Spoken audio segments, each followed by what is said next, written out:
Welcome.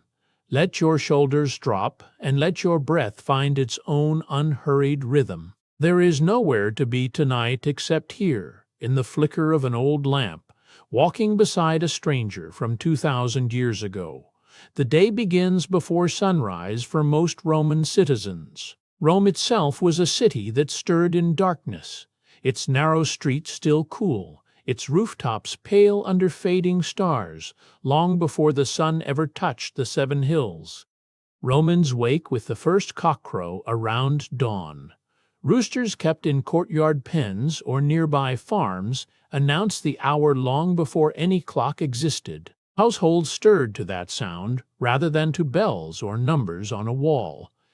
In the hush before full light, a rooster's call carried through open windows and thin plaster walls, waking merchants, senators, and slaves alike, each in their own small room across the city. Beds were simple wooden frames with rope supports.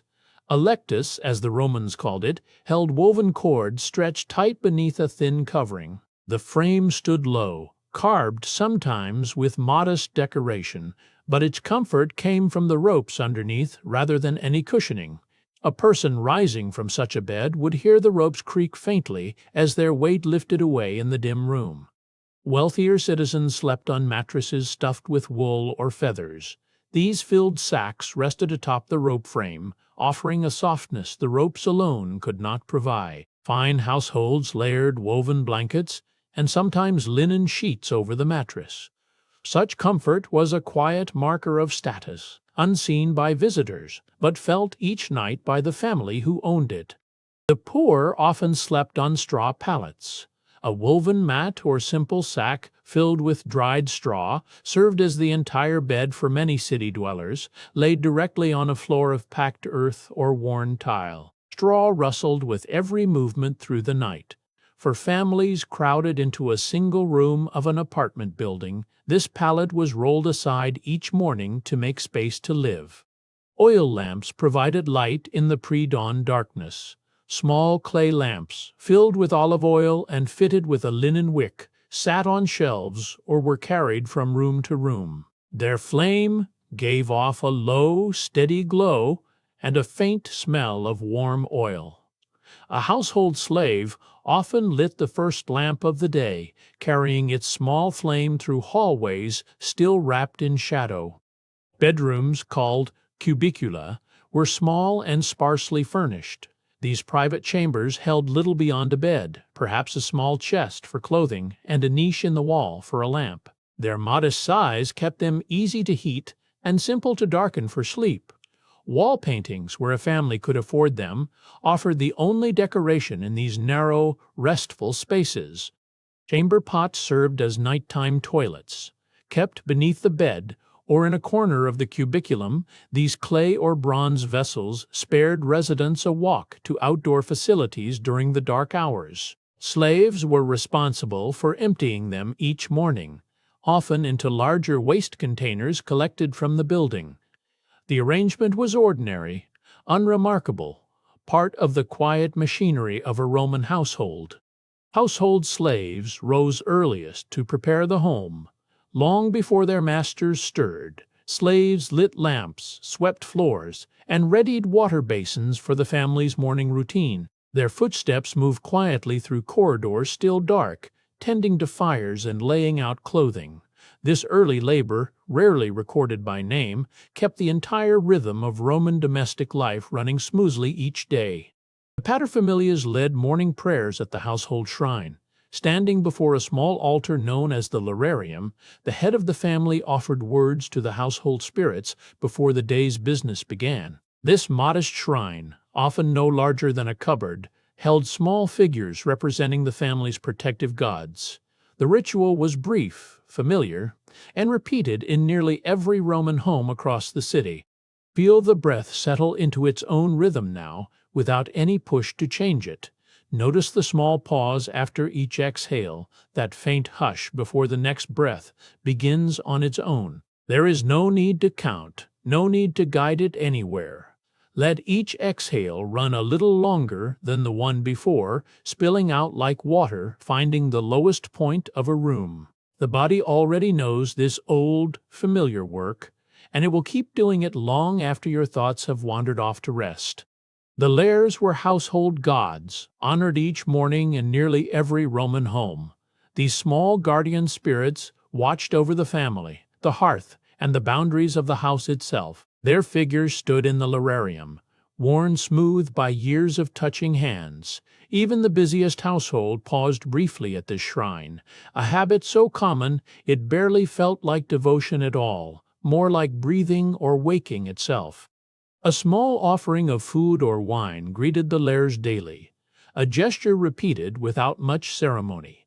A few grains, a piece of bread, or a splash of wine from the family's own table were set before the shrine. Nothing elaborate was expected, only steadiness and presence. Wealthy households and modest ones alike kept this quiet exchange, a way of folding the sacred into the ordinary business of breakfast and departure. Romans rarely bathed fully each morning, using water basins instead to freshen face and hands. A shallow bronze or clay basin sat near the bedroom or entryway, filled with water carried up from a fountain or cistern. A full washing was saved for later visits to the public baths. This brief morning rinse was enough to greet the day, practical rather than luxurious, suited to households without private plumbing. Teeth were cleaned with a chew stick or cloth, a simple habit passed down through generations.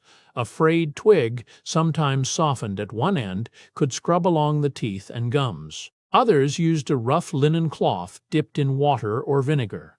Neither method resembled anything modern, yet Romans across the social scale practiced some version of this small morning care before facing the world outside. Men shaved daily at home or visited a barber, depending on their means and mood. A bronze razor, kept sharp with a whetstone, could manage the task at a home basin. Others preferred the skilled hand of a professional, especially on days when appearance mattered for business or the courts. Beards fell in and out of fashion across the centuries, but the ritual of shaving remained a steady part of the morning. Barbers called tonsors gathered gossip along with clients at their small street stalls, wedged between shops or set beneath a covered walkway. These barber shops became informal gathering spots. News of politics, scandal, and neighborhood happenings passed easily between customers waiting their turn. A visit to the tonsor was as much about conversation as it was about a clean face or a trimmed head of hair. Roman men dressed in a simple tunic as everyday wear, a garment suited to work, walking, and the general business of the day. Woven from wool or linen, the tunic reached to the knees and was belted at the waist. Laborers, merchants, and students alike wore some version of it, distinguished mainly by the quality of cloth or the presence of a decorative stripe. It was practical clothing, built for motion rather than display. The toga was reserved for citizens on formal occasions, a garment of ceremony rather than daily comfort. Heavy, draped, and difficult to manage, it marked a man's status as a freeborn Roman citizen. Court appearances, public ceremonies, and formal visits called for its use. Most men kept a toga folded away, brought out only when the occasion truly required it, since ordinary days demanded something far easier to move in. Wrapping a toga properly required help from a slave, since the fabric's length and weight made solo dressing nearly impossible. Long folds had to be arranged just so across the shoulder and arm, balanced carefully to avoid slipping loose during the day. A skilled household slave often specialized in this task alone. The finished drape, precise and dignified, said as much about a household's resources as it did about the man wearing it. Women wore a stola over an undergarment called a tunica, layering their clothing much as men did, though the shape and drape differed. The stola hung long, often to the ankles, held at the shoulders by clasps or pins. Beneath it, the tunica provided a simple base layer of linen or wool. Together, the two garments marked a married woman's dress, distinct from the shorter tunics worn by servants or unmarried girls. Let the weight of the day settle into the mattress beneath you, starting at your feet. Feel them grow heavy. sinking a little deeper with each breath. That heaviness rises slowly into the ankles, then the knees, as though the rope frame beneath you were cradling every part in turn. Let your hips sink next, then your back, pressed into the wool stuffing below. Shoulders follow, then arms, then hands, until even your fingers feel too heavy to lift. Rest there, held by the weight of yourself. Married women covered their hair with a palla when outdoors, a long rectangular cloth draped over the head and shoulders. It served as both modesty and protection, shielding hair and face from sun, wind, and dust along the city's streets. Some pulled it forward to shadow their eyes, others let it fall loosely behind. The palla marked a woman as respectable, a visible sign that she belonged to a household and moved through public space under its name. Hairstyles for women were often elaborate and time-consuming, shaped into braids, curls, and towering arrangements that could take hours to complete.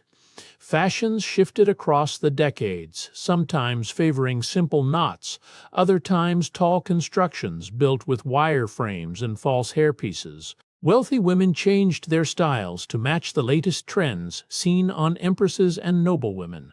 A truly ambitious hairstyle demanded not just time, but a skilled hand working carefully at every strand. Slaves styled their mistress's hair using heated tongs, curling irons warmed over a small brazier of coals. The ornatrix, as this specialized slave was called, worked with pins, combs, and a steady hand near the scalp. Burns from careless handling were not unheard of, and a skilled ornatrix was valued for both patience and precision. Her work could take the better part of the morning before her mistress was ready to be seen. Jewelry such as rings and brooches signaled social status, worn openly as markers of wealth and rank. Gold rings, once reserved for senators and knights, gradually spread to those who could afford them. Brooches fastened cloaks and palais, often set with garnets, pearls, or carved gemstones. A woman's earrings, bracelets, or hairpins spoke quietly of her family's fortune, understood at a glance by anyone passing in the street. Breakfast, called iantaculum, was a light meal, eaten quickly before the day's obligations began. It carried none of the ceremony of the evening meal, meant simply to break the night's fast. Most households treated it as a brief pause, rather than a gathering, taken standing or seated only for a few moments. The meal reflected a broader Roman rhythm, where the heavier eating waited for evening after the day's work was done.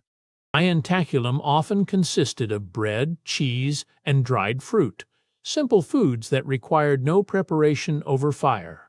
A piece of yesterday's loaf, softened perhaps with a little wine or oil, served most households well enough. Cheese came from goat or sheep milk, dried fruit from the previous season's harvest, kept in jars or baskets through the winter months. It was food meant to sustain, not to impress. Some Romans skipped breakfast entirely, preferring to begin their obligations on an empty stomach. The physician Celsus and other writers of the period noted this habit without much comment, treating it as ordinary rather than unusual. For laborers heading to early tasks, there was often no time to spare. For others, it was simply custom. A light hunger carried quietly until midday. Children ate breakfast before heading to lessons, given something small to carry them through the morning's instruction. A piece of bread, perhaps dipped in honey or oil, was common enough for a household that could spare it. Poorer children made do with less.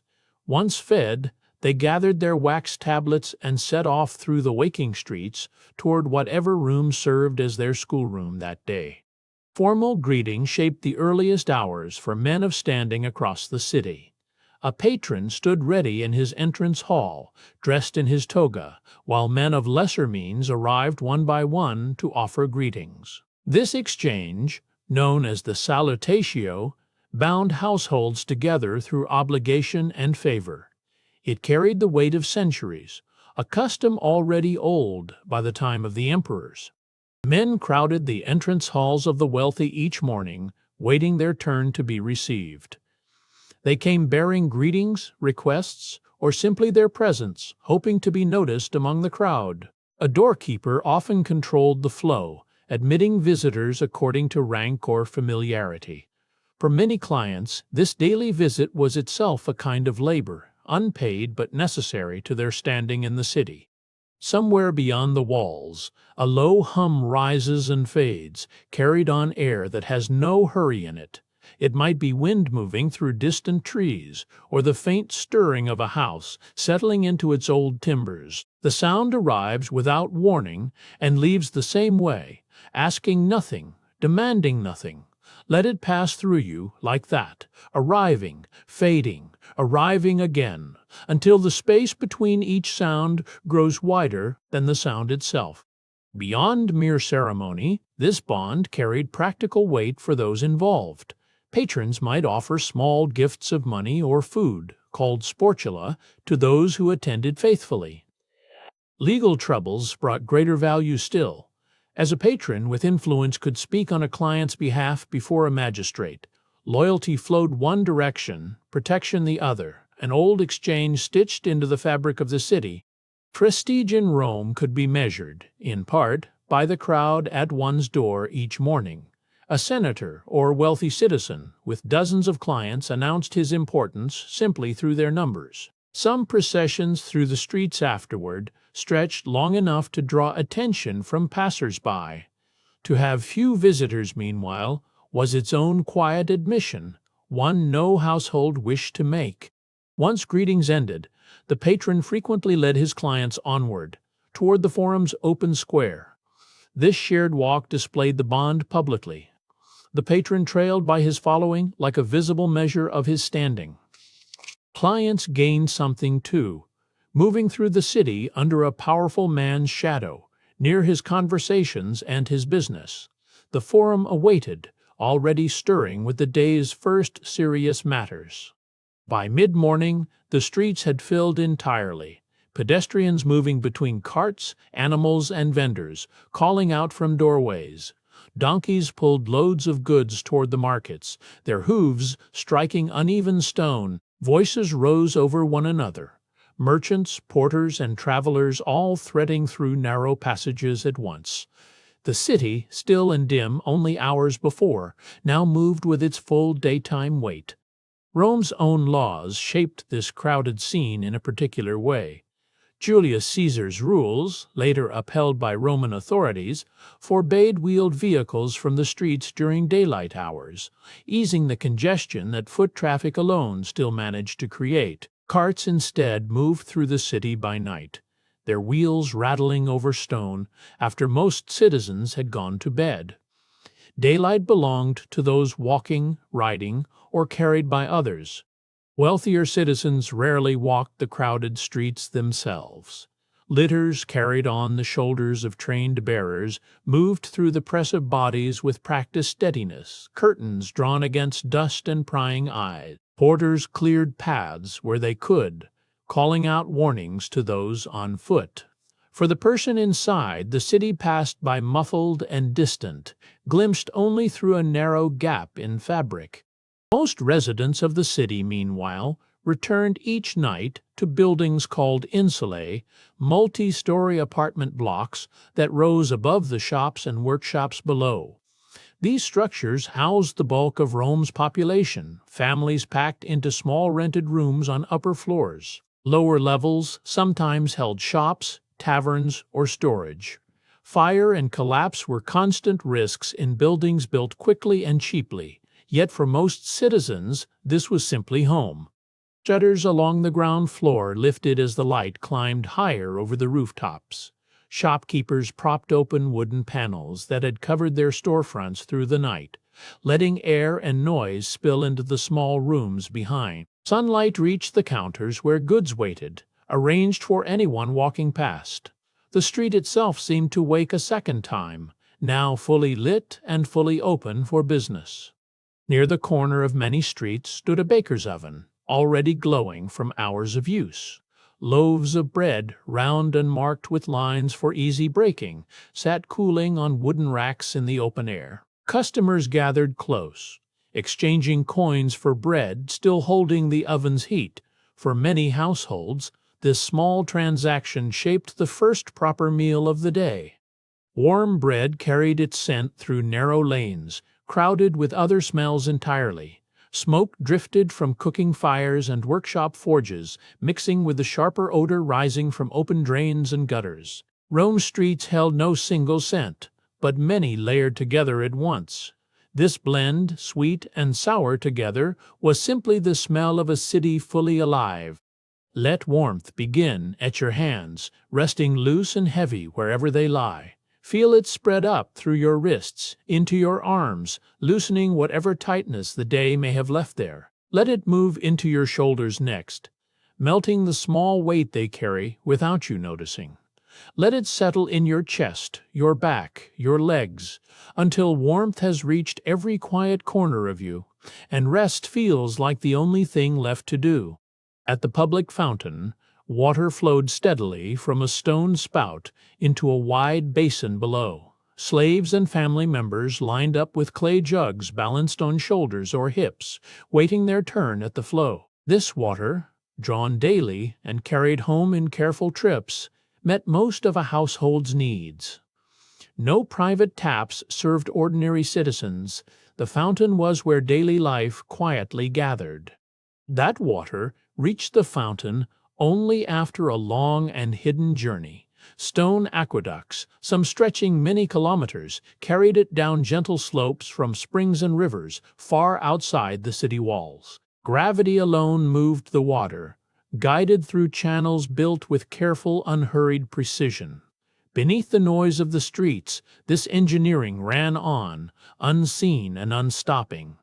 Children walked to a ludus, a small primary school, once morning routines were finished at home. These schools rarely had grand buildings, often meeting instead in whatever space could be arranged nearby. Boys and girls of the citizen class, at least in early years, sometimes studied side by side. The school day began early, matching the rhythm of the wider city around it. A schoolmaster known as a ludomagister led these early lessons, guiding students through letters and numbers.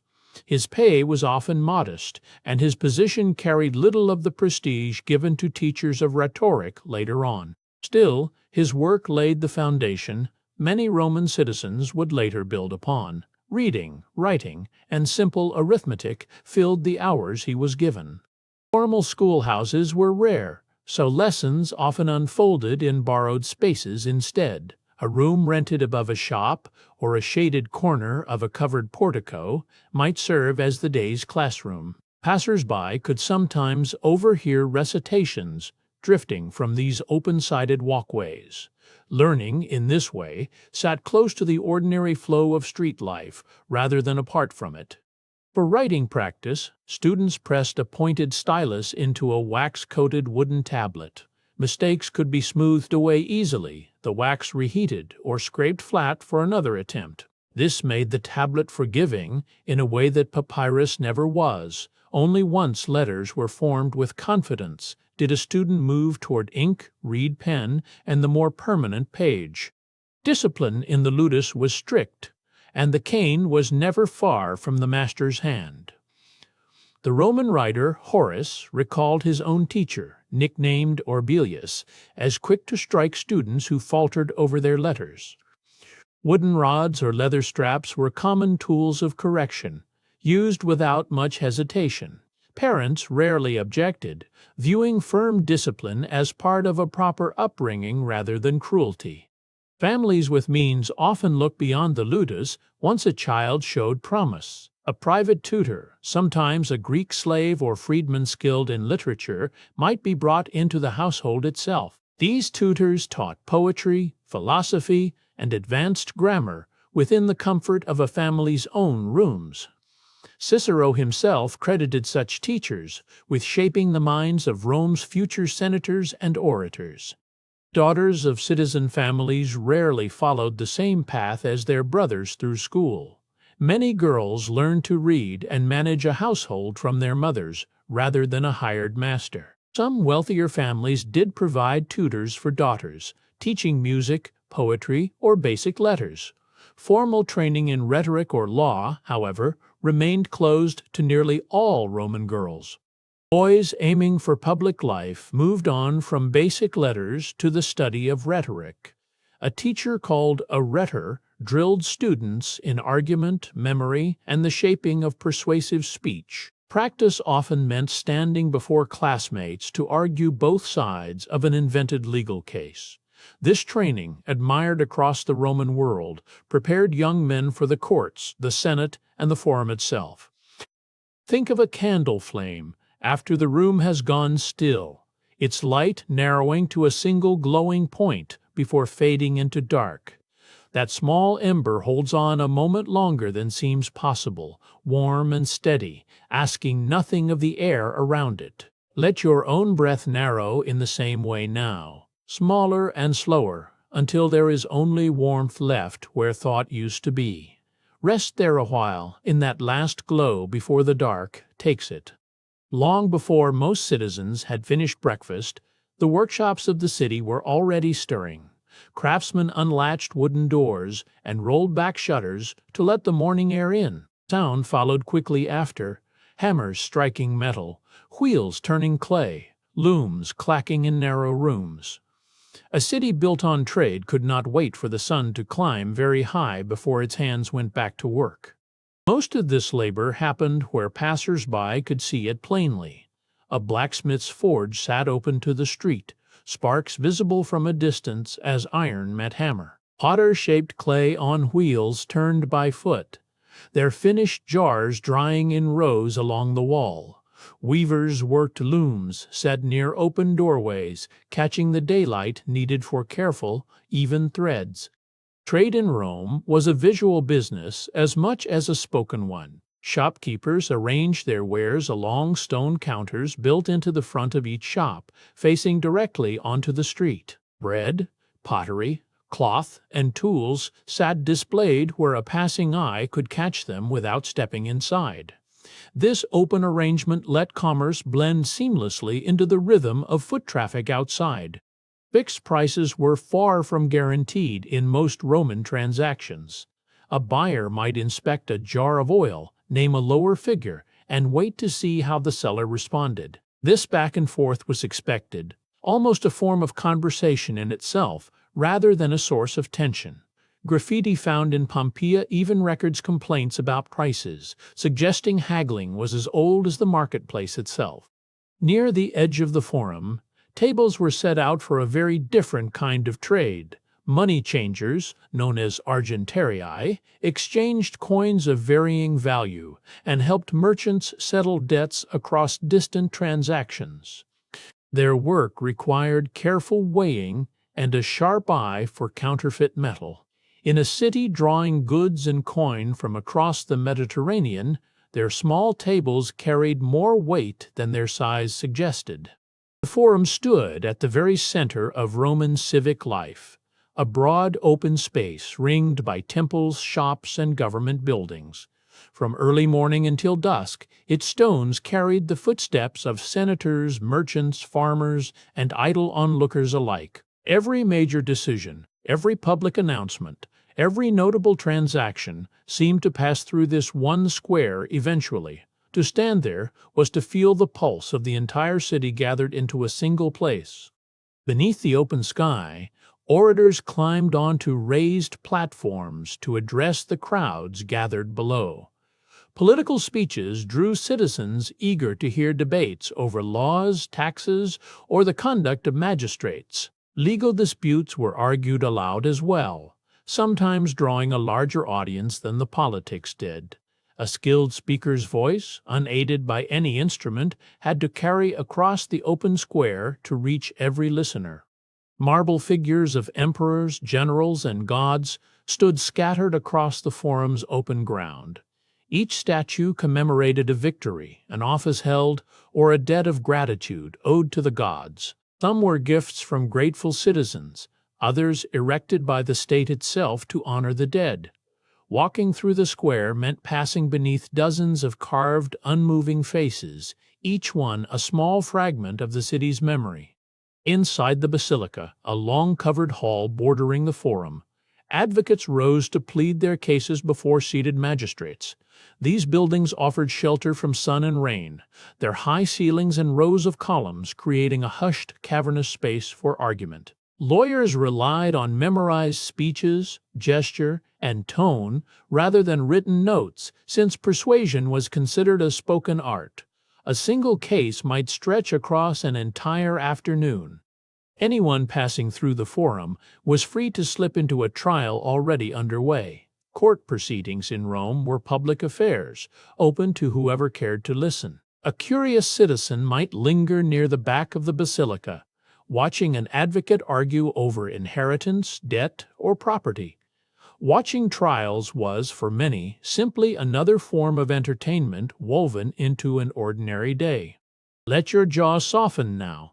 The way a held breath finally lets go. Feel the small muscles around your eyes loosen, one by one, until even blinking feels like too much effort. Behind your closed eyelids, there is only a low, drifting darkness, warm at the edges. Let your face grow heavy, as if it were sinking gently into a pillow that has been waiting all day just for this moment. There is nowhere your thoughts need to travel from here. Not every Roman could read the contracts and letters that shaped daily life.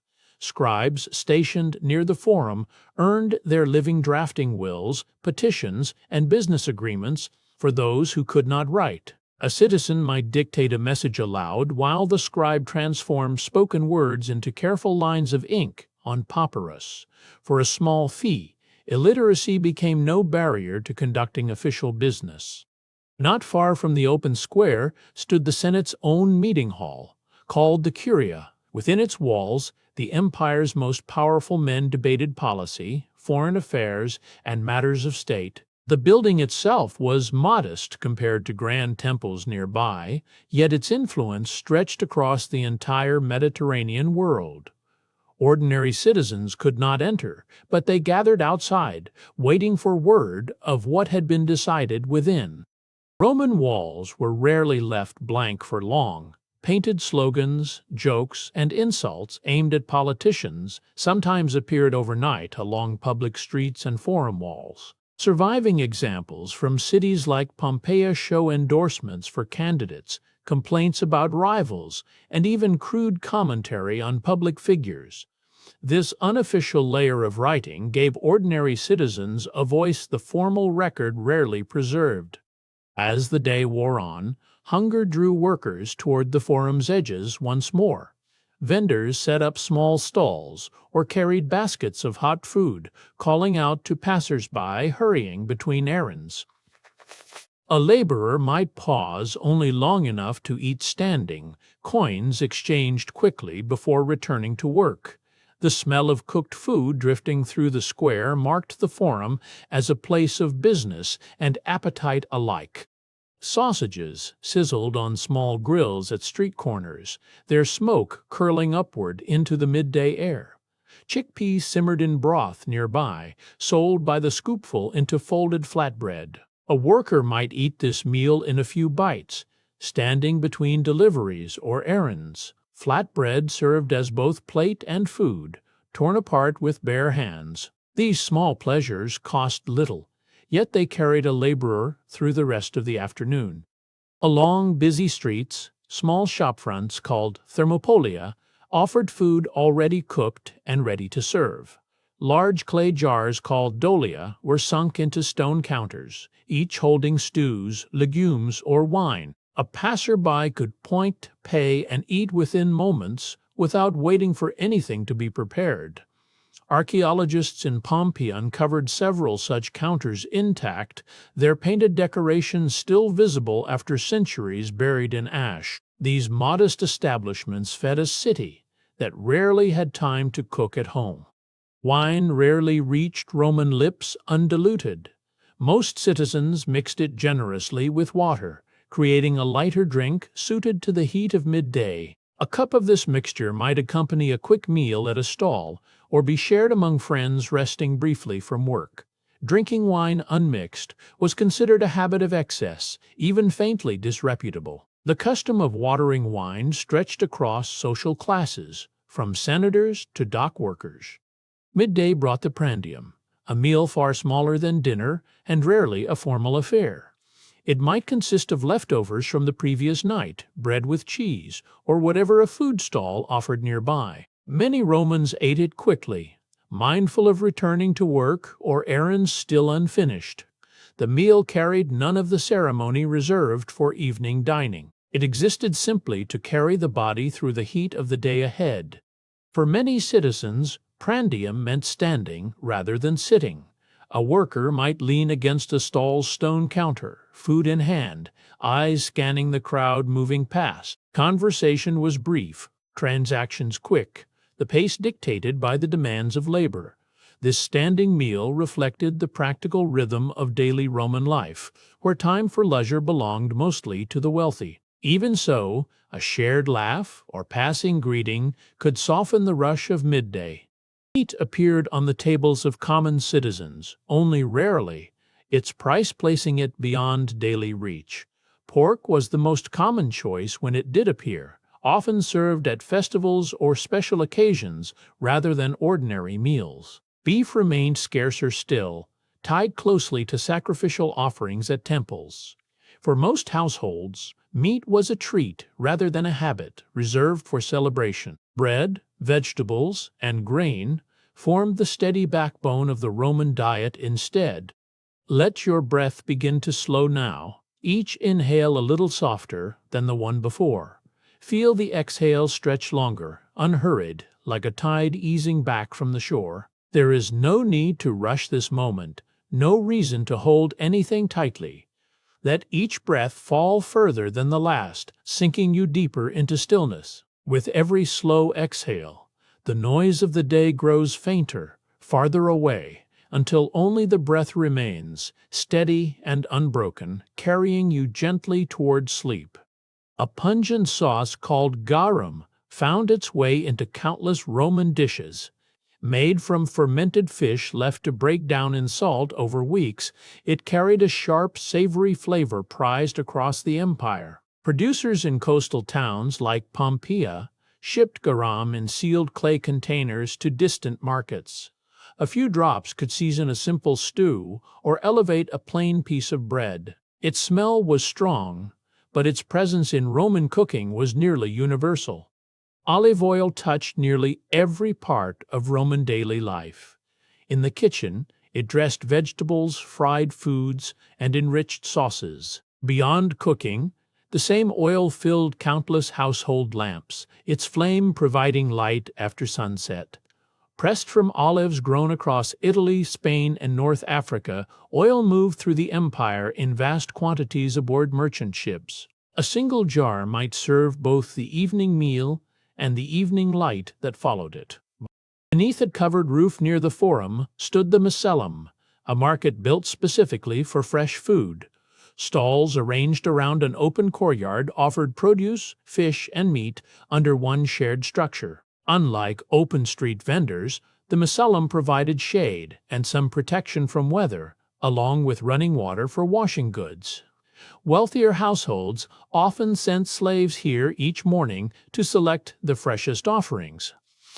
The building stood as a quieter counterpart to the noise and rush of the Forum nearby. Fishmongers within the Macellum kept their catch laid out on beds of crushed ice or wet reeds.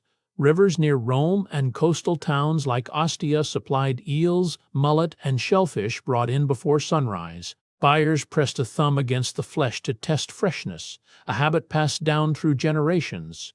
Vendors called out prices as the morning wore on. By midday, whatever remained often sold at a discount rather than spoil. Butchers hung their cuts from iron hooks along wooden beams, displaying pork, goat, and the occasional lamb. Meat was cut and sold in small portions, since few households owned the means to store it for long. A butcher's knife, worn smooth from years of use, rested on a scarred chopping block. Blood and sawdust mixed on the stone floor beneath the stall. The smell was sharp, but familiar to anyone who walked the market each day. Fruit sellers arranged their baskets by season, figs and grapes piled beside pears or apples depending on the month. Farmers from the countryside brought produce into the city each morning by cart or on foot. A basket of ripe figs, dark and soft, might sell for only a few small coins. Grapes, some destined for eating and others for wine, filled woven containers stacked along the stall's edge. The colors stood bright against the market's weathered stone. Bread formed the backbone of a Roman meal, present at breakfast, midday, and dinner alike. Most citizens ate it plain, sometimes dipped in oil or paired with a bit of cheese. Wheat arrived from Egypt, Sicily, and North Africa, ground into flour at mills scattered through the city. A single round loaf, stamped with the baker's mark, could sustain a laborer through a long afternoon. For many households, bread was less a choice than a daily certainty. Grain distributions, organized by the state, eased the burden on Rome's poorer citizens. Free or subsidized wheat arrived at designated distribution points, often near granaries close to the river. Registered citizens presented tokens to claim their monthly share.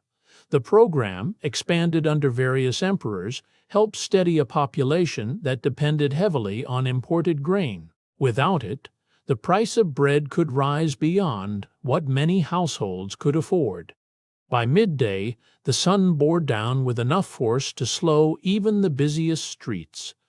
Vendors retreated beneath awnings, and foot traffic through the Forum began to thin. Stone pavements radiated heat back into the air, making movement uncomfortable for anyone without shade. Dust settled over quieter alleys as fewer carts rolled past. The city's rhythm, brisk since dawn, eased into something heavier and slower. After the midday meal, some citizens allowed themselves a short rest, known as meridiatio.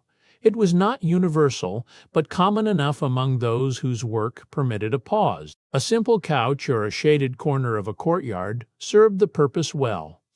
Wealthier households might retreat to a cool inner room, away from the sun's full weight. The rest rarely lasted long, just enough to loosen the grip of the afternoon heat. Feel the weight of your own body now, settling deeper into whatever holds you. Let your shoulders grow heavy first, sinking without effort into the surface beneath them. Then, let that heaviness spread to your arms, your hands, each finger loosening its hold on the day.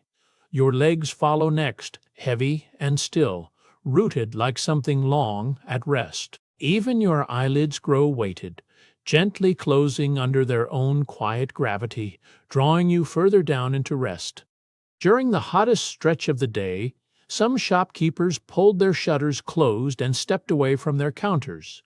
A wooden board slid across the storefront, kept out both sun and idle browsers. Customers knew to return later, once the heat eased and the streets stirred back to life. This pause was informal, unregulated by law, but widely observed across the city's markets. It gave shopkeepers a brief reprieve before the afternoon's business resumed. As the worst of the heat began to fade, the public baths filled with the day's first wave of visitors.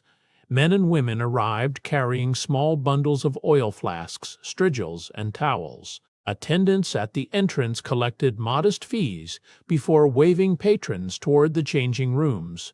Steam already rose faintly from the heated chambers within. For many citizens, the afternoon at the baths marked a welcome shift from work toward rest and company. Thermae complexes offered more than a single pool. Grand structures such as the baths of Caracalla or Trajan housed a sequence of rooms, each tuned to a different temperature. A bather might move from searing heat to mild warmth to a bracing chill within the span of an hour. Marble floors held the warmth of hidden furnaces below. The layout itself guided the body through a slow, deliberate rhythm of change. For many citizens, the baths were less about cleanliness than company.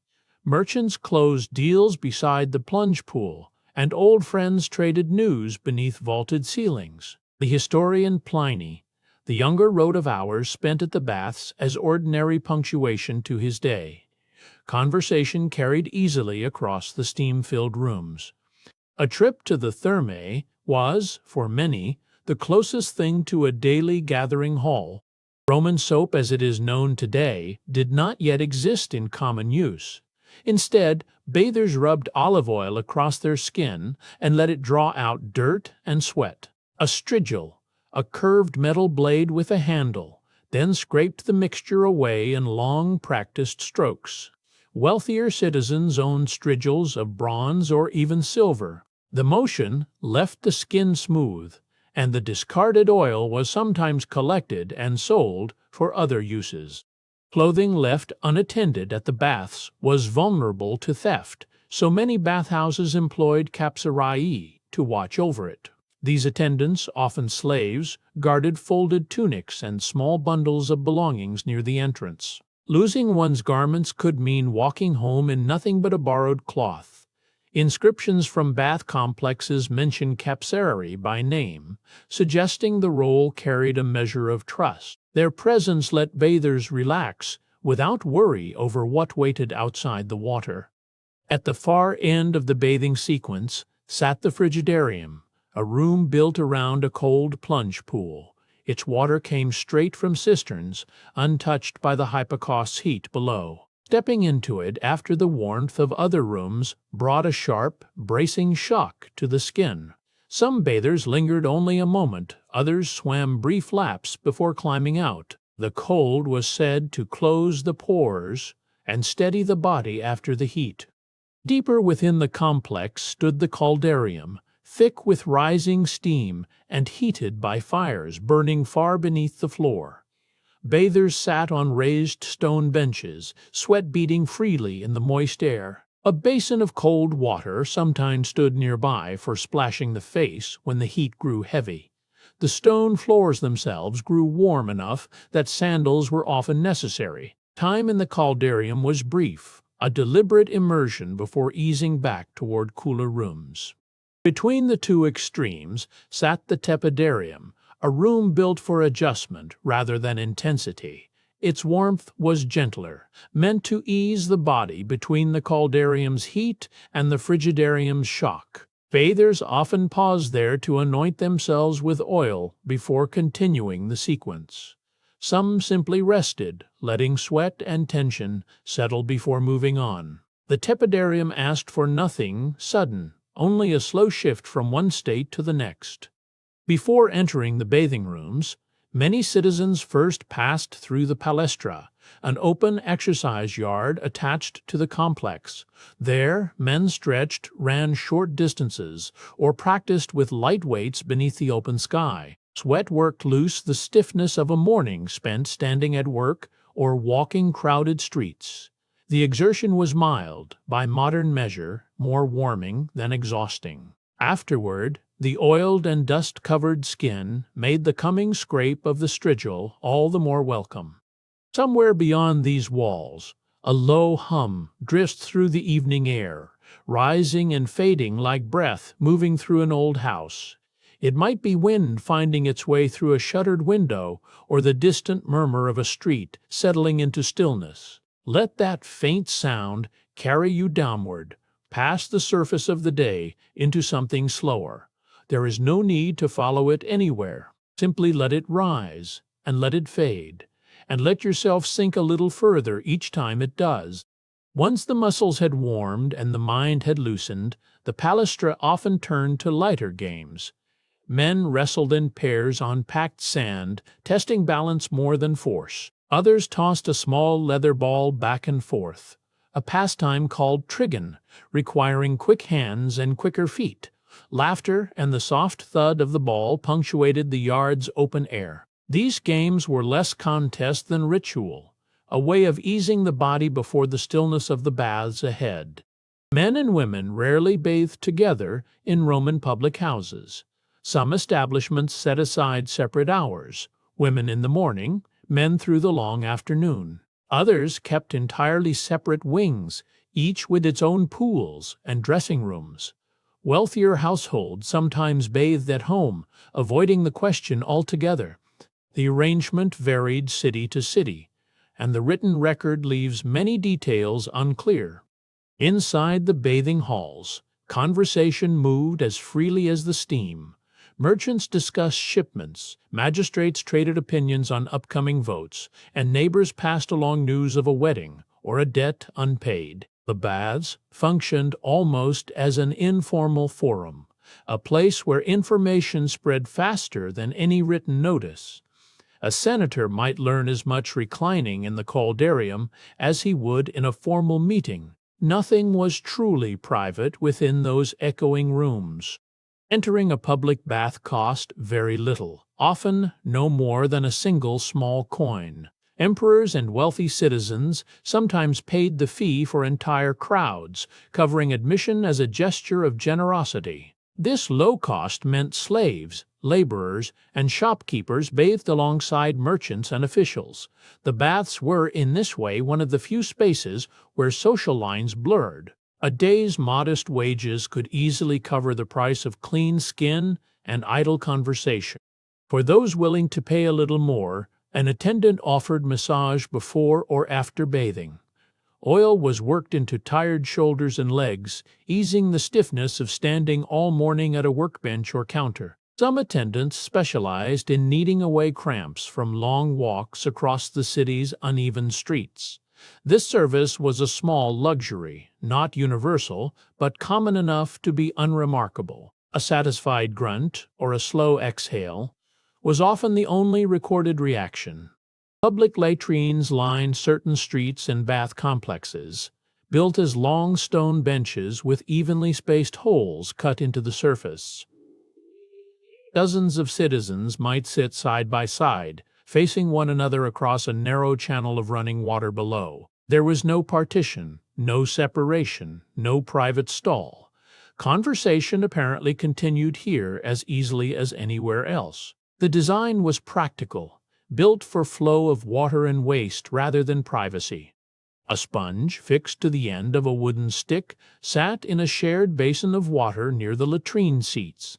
Citizens used it to clean themselves before returning the sponge to its place for the next visitor. The tool was called a tersorium, and it was rinsed, in theory, between uses. Vinegar or salt water sometimes filled the basin, meant to keep the sponge usable through the day. The practice, ordinary at the time, has since become one of the era's most retold curiosities.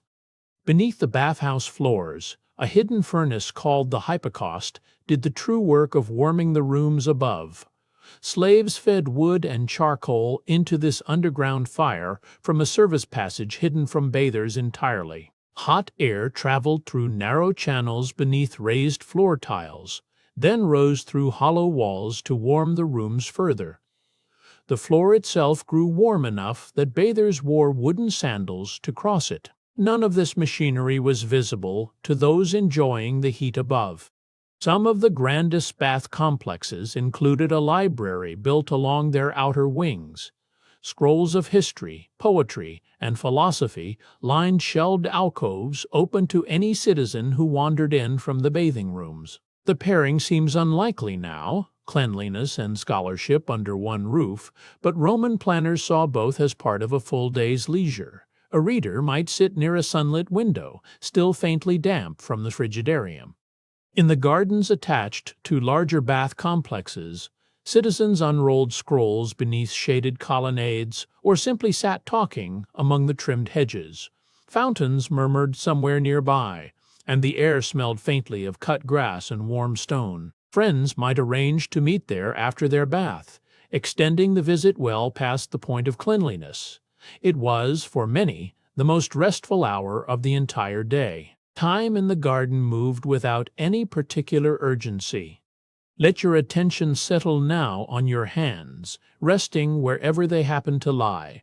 Feel a low warmth begin there, faint at first, like sun through a thin curtain. Let it spread from your fingers into your wrists, unhurried, filling each small space it finds. It moves up through your forearms next, easing whatever tightness has gathered there since morning. Let it rise into your shoulders, your chest, your whole body slowly filled with that same low, steady warmth, asking nothing of you but to stay. Wooden boards etched with grids appeared often in the bathhouse's shaded corners, along with small carved dice made of bone or ivory. Men gathered around low benches, moving painted pieces across squares worn smooth by countless games. A popular one, called duodecim scripta, resembled a distant cousin of backgammon. Laughter and the rattle of dice mixed with the murmur of water somewhere close. For many, this was as much the point of the visit as the bathing itself. Wagers followed the dice everywhere they landed. A few coins might change hands over a single roll, though Roman law technically limited gambling to certain festival days. Enforcement, records suggest, was loose at best. Men bet on games of chance the way they bet on chariot teams or gladiators, treating luck itself as something worth a small risk. The habit crossed every social line, from senators to dock workers. Afternoon opened a wider stretch of free time than the morning ever allowed. Business slowed, the sun climbed past its peak, and citizens who could spare the hours turned toward entertainment. Some chose the baths, others the theater, but for sheer scale, nothing compared to what waited at the great arenas built into the city's low valleys.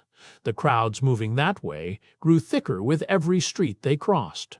The Circus Maximus stretched along a long valley between two of Rome's hills, its track measuring roughly 600 meters end to end. Chariots pulled by teams of horses thundered around a central barrier called the Spina, completing 7 laps in a single race. The wooden stands, later rebuilt in stone, curved gently around the track's full length.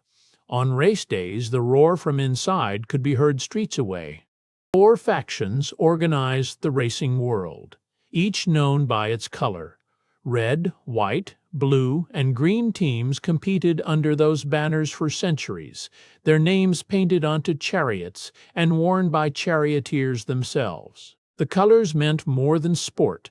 They marked loyalty, identity, even rivalry between neighborhoods. A person's chosen faction might be known to friends and strangers alike, discussed as freely as politics. Loyalty to a racing faction ran deep, sometimes deeper than loyalty to any political figure.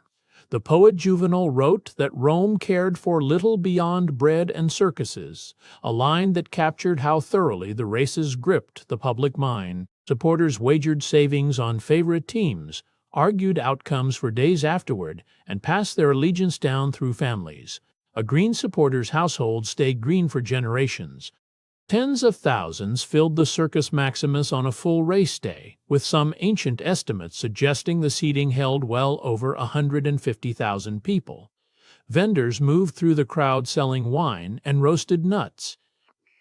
The noise of wheels, hooves, and cheering rolled across the valley in waves. Sitting in those stands meant sharing the day with more people than lived in most cities of the ancient world combined. Across the city, the Colosseum offered a different kind of spectacle. Its arched exterior rose nearly 50 meters, ringed with rows of numbered entrances that let tens of thousands enter and leave with remarkable order. Inside, a sanded floor called the arena hosted staged animal hunts alongside combat between trained fighters. Awnings stretched overhead when weather demanded it, and beneath the floor, hidden chambers and lifts moved performers and creatures into view.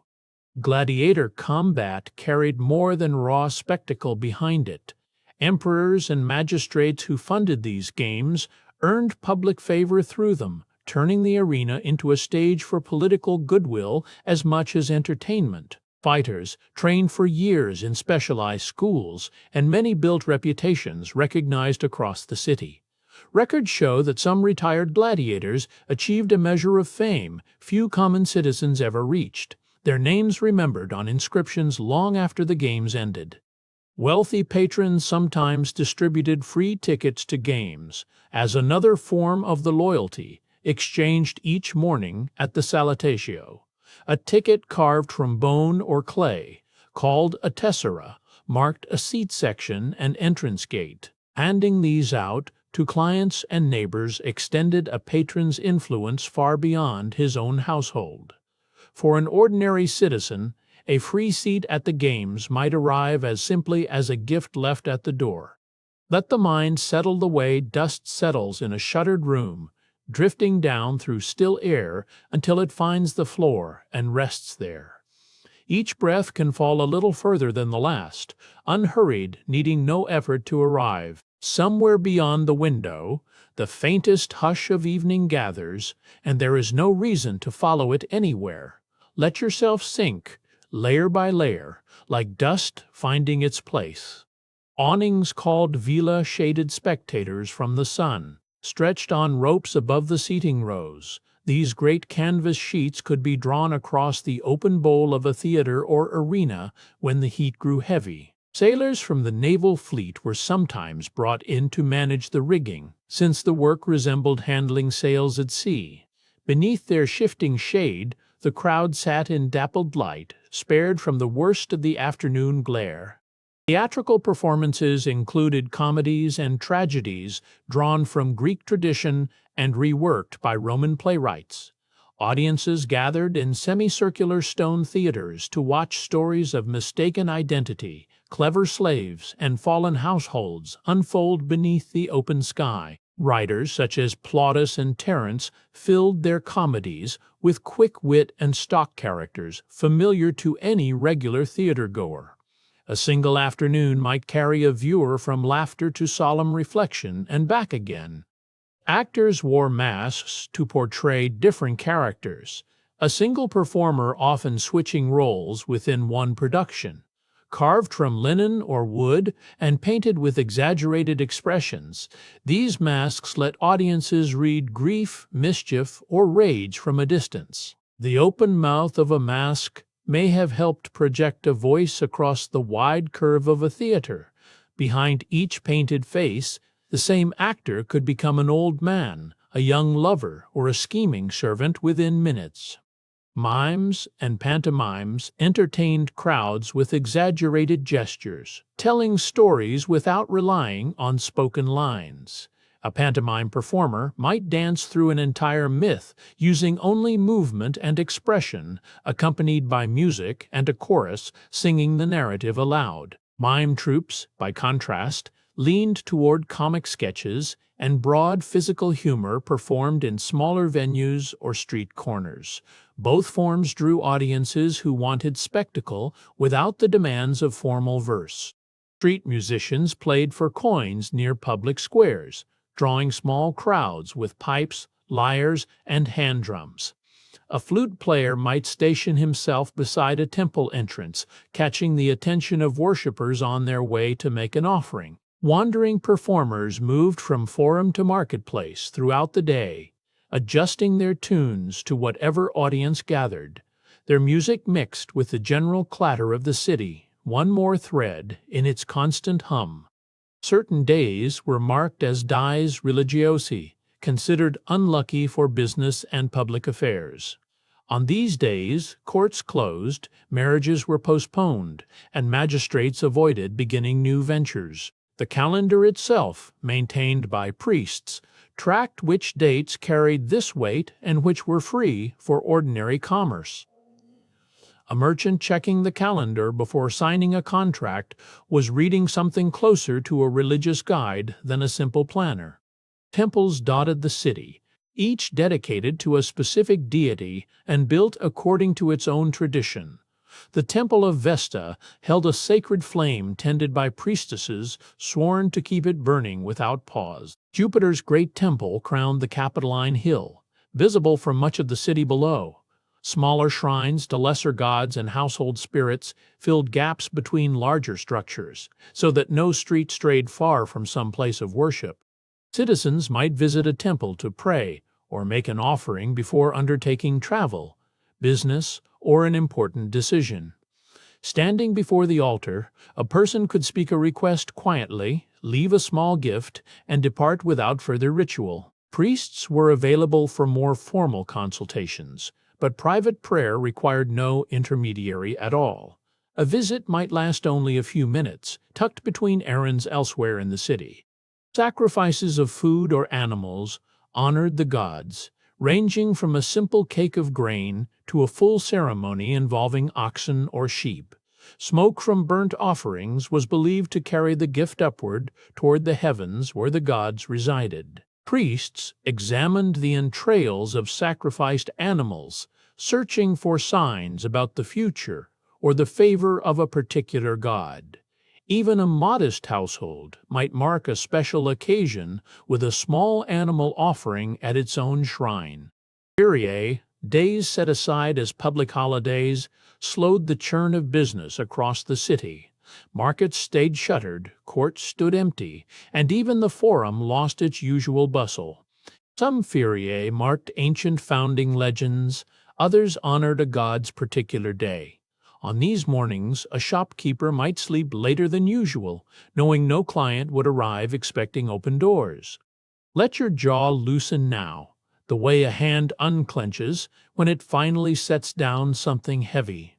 Feel the weight settle behind your eyes, lids growing thick, resistant to opening again. There is no need to hold your face in any particular shape. Let it fall, feature by feature, into stillness, the way candle wax settles once the flame has gone out. Rest there, in that soft darkness behind closed eyes, and let the rest of you follow. Processions wound through the streets whenever a major festival arrived on the calendar. Priests led the way, followed by musicians. Statues of gods carried on decorated litters, and crowds trailing behind in loose, shifting lines. Bystanders paused their errands to watch from doorways and rooftops. The route often ended at a temple, where the procession's arrival marked the beginning of formal rites. Flamens, a select order of priests, carried out rites tied to particular deities. Each flamen served one god exclusively, bound by strict rules governing dress, diet, and daily conduct. The flamen dialis, devoted to Jupiter, faced the most restrictions of all, forbidden even to look upon certain ordinary objects. Their presence at a ceremony signaled that the occasion carried real weight within the city's religious order. Household worship never paused, simply because the city's temples stood open. Beneath the same roof where a family ate and slept, a small shrine held daily offerings continued from morning into evening. The lares received their portion at supper as they had at dawn. Public festivals came and went, but this private devotion ran underneath the whole day like a steady thread. Astrology and omens shaped choices for many Romans, navigating an ordinary day. A crack of thunder, the flight pattern of birds, or the position of a planet might determine whether a journey began or a contract waited. Wealthy households sometimes consulted astrologers before major decisions, despite occasional bans on the practice by suspicious emperors. For many, reading the sky felt no different from checking the weather before stepping outside. Fortune tellers set up near the forum, offering glimpses of what the future might hold. Some read palms, others cast small bones, or interpreted the flight of birds overhead. Passers-by paused for a quick reading between errands, paying a small coin for a few whispered words. The forum's crowds gave such figures a steady, if modest, stream of curious customers. As afternoon faded, citizens began the slow drift toward home. The forum's crowds thinned, litters carried tired patrons back through familiar streets, and the noise of commerce softened into something more scattered. Long shadows stretched across the paving stones. For many, the walk home meant retracing the same route they had taken at dawn, now colored by a lower, warmer light. Shopkeepers pulled their shutters closed as the sun dropped nearer the rooftops. Counters that had displayed bread, tools, and cloth all day were cleared and locked away for the night. A baker swept flour dust from his threshold one last time. Within a short stretch of evening, the busy street facades that had defined the day's rhythm went dark and still. Cena, the evening meal, stood as the heart of the Roman day's eating. Unlike the light breakfast or the hurried midday bite, this was the meal given real attention, time, and preparation. Households gathered once the outside world had gone quiet, settling into whatever space served as their dining room.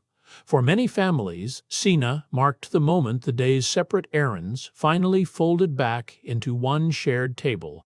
Wealthier households arranged themselves not around a table with chairs, but low couches set close to a shared surface. Diners reclined, rather than sat, propped on one elbow with cushions supporting the back. A servant might adjust pillows before the first course arrived. This posture, borrowed from Greek custom, marked a household with means and a taste for refinement. The room built for this purpose was called the triclinium, named for its 3 couches arranged around a central table. Each couch held several guests, leaving one side open for servants to move between dishes. Walls were often painted with garden scenes or geometric borders, softened by lamplight in the evening hours. The arrangement itself signaled rank, with the most honored guests placed nearest the host. Let the breath slow now, each inhale a little softer than the last. Feel the exhale grow longer, unhurried, as though it has somewhere far gentler to be than the last one. There is no need to hurry it along. Just let it lengthen on its own, breath after breath, like a tide easing back from shore. Stay here a while, inside that widening space between one breath and the next. Etiquette shaped even the smallest gestures at the table. Guests reclined on their left side, propping themselves against an elbow, which left the right hand free for eating. Fingers did most of the work, since forks were unknown, though small spoons and knives sometimes appeared for particular dishes. A slave nearby offered a bowl of water for rinsing sticky fingers between courses. A proper cena unfolded across several stages rather than arriving all at once. Guests expected a rhythm to the meal, a slow procession of flavors rather than a single hurried plate. Wealthier hosts took pride in stretching this rhythm across a good portion of the evening. The structure itself was part of the pleasure, as much as the food served within it. Gustachio opened the meal, a lighter course meant to awaken the appetite. Eggs, olives, and small salted fish often appeared here, sometimes alongside a honeyed wine to sip slowly. The dishes were modest in size, but carefully arranged, meant to be tasted rather than filled upon. It served as a quiet introduction before heavier courses arrived. The prime mensae followed, bringing the meal's heartier substance to the table. Roasted or stewed meats appeared here, often pork, poultry, or game, depending on the household's means. Sauces thickened with herbs and spices covered many dishes, masking or enhancing flavor as the cook saw fit. For most guests, this course marked the meal's true center. Secundae mensae closed the meal on a sweeter note. Fresh and dried fruit appeared here, figs, dates, and grapes arranged in small bowls. Honey-soaked pastries sometimes joined them, a rare treat for households that could afford such indulgence. The course offered a gentle final impression before the evening's conversation continued on. Wine accompanied the meal from beginning to end, though rarely in its undiluted form. Romans mixed it with water, often in proportions far weaker than modern tastes would expect. A slave circulated with a jug throughout dinner, refilling cups as conversation carried on. Drinking wine unmixed was considered a habit of excess, best left to those with little regard for restraint. Behind every smooth course stood the quiet labor of household slaves. They carried each dish in, set it before the guests, and cleared it away once appetites had moved on. Timing mattered, since a course served too soon or too late could disrupt the evening's rhythm. Their presence was constant, yet expected to remain almost unnoticed against the flow of conversation. A lyre might sound softly through the triclinium as dinner reached its later courses. Wealthier hosts sometimes hired a musician to play during the meal, or invited a guest skilled in verse to recite a few lines of poetry. Such performances were modest, meant to accompany talk rather than replace it. A recitation of Virgil or a favorite ode gave the evening a touch of refinement without demanding full attention.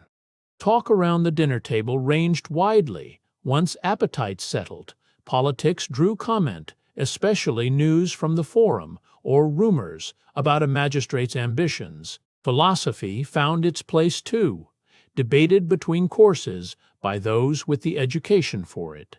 And always there was gossip about neighbors, marriages, and scandals, carried from house to house long before any written record. Far from such tables, most households ate more plainly.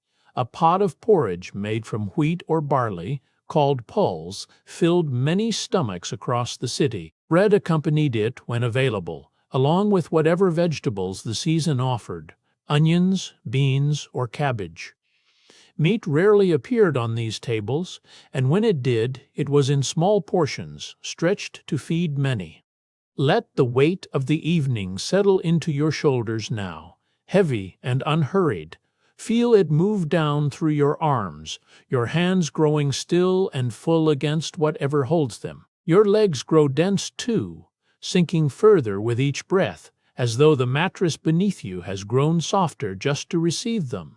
There is nowhere for this heaviness to go but down, further and further, until even your eyelids feel weighted, and rest simply arrives. In a modest household, dinner looked far simpler than any grand triclinium scene. A single room often served as kitchen, dining space, and gathering place all at once. Parents and children sat together around a plain table, sharing from shared bowls rather than individual courses.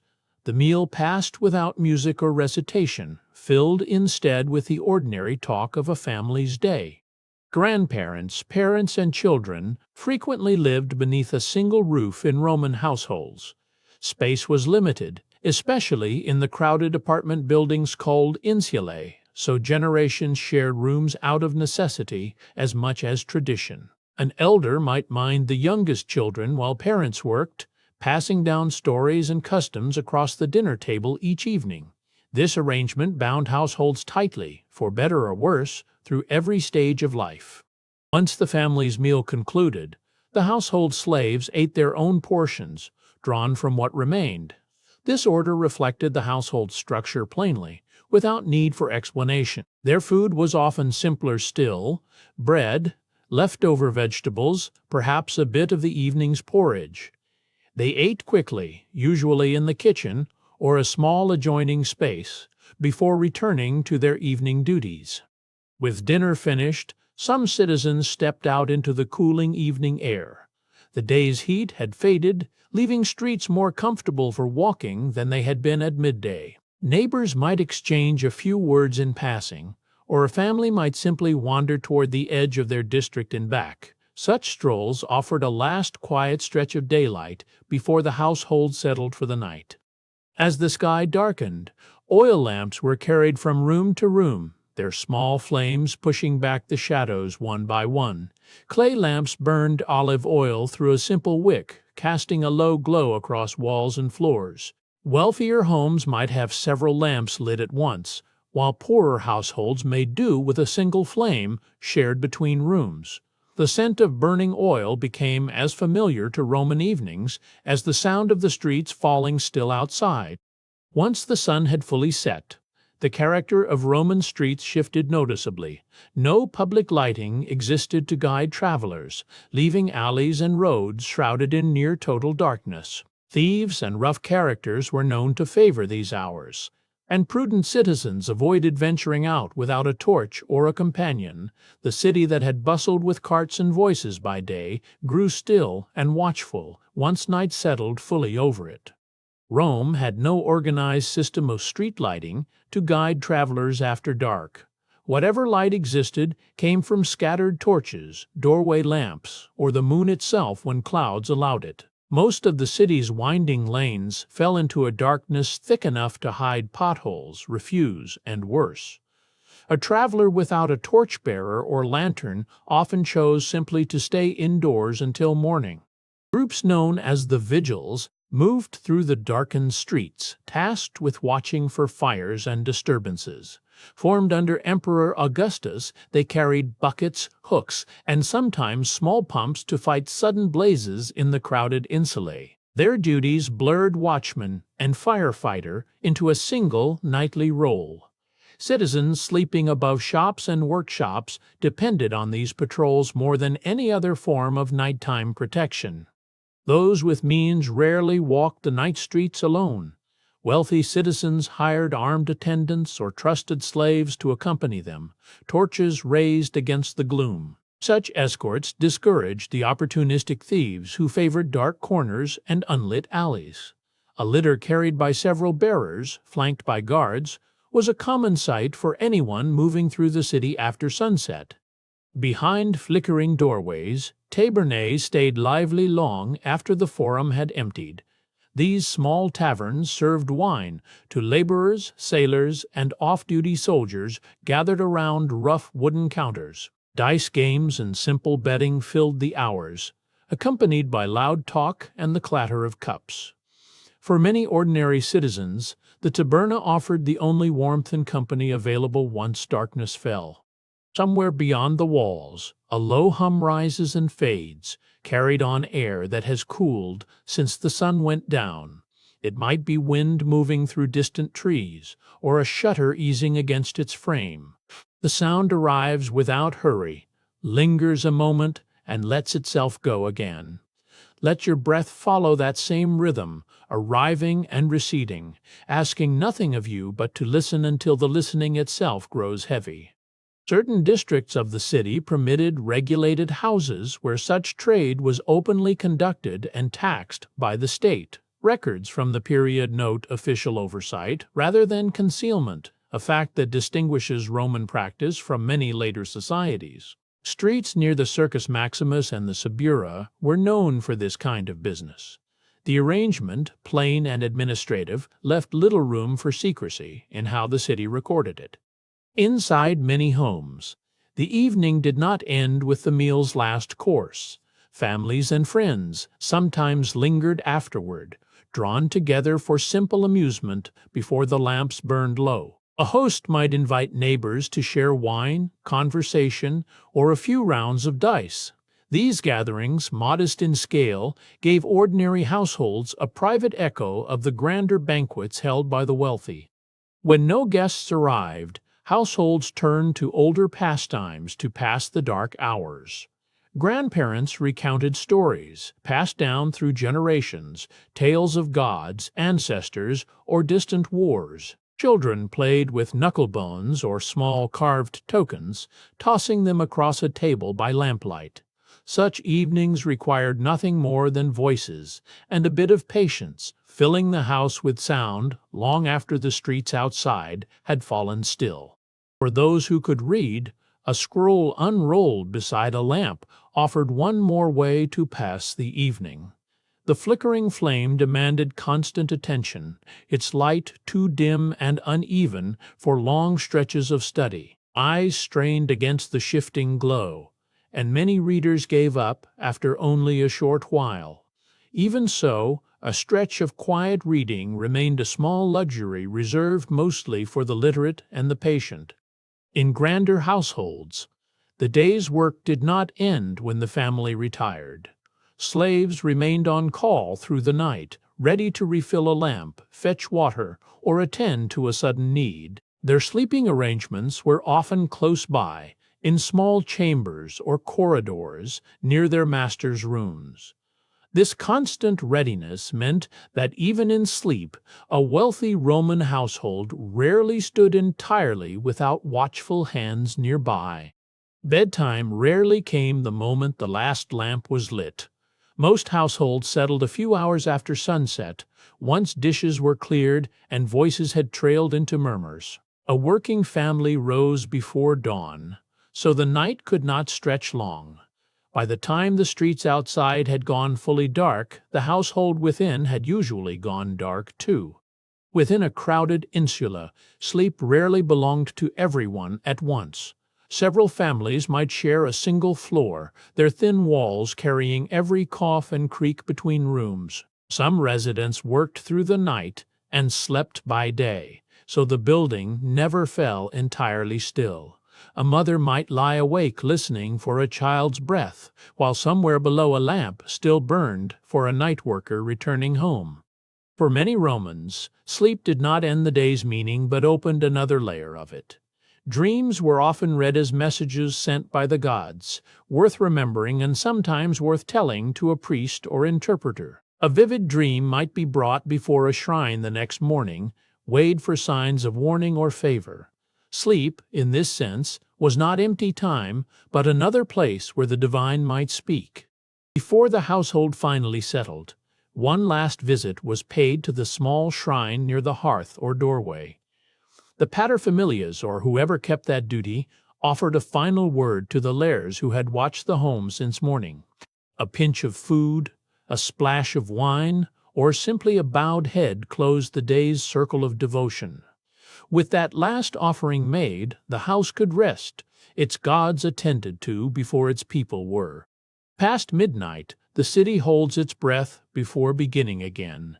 Bakers will soon stir their ovens, slaves will rise to fetch water, and somewhere a rooster will call the first light awake. The same moon that watched over that Roman street watches over you now, and the same need for rest that closed their day gently closes yours. Let the lamps of that old world burn low and sleep well until morning finds you both.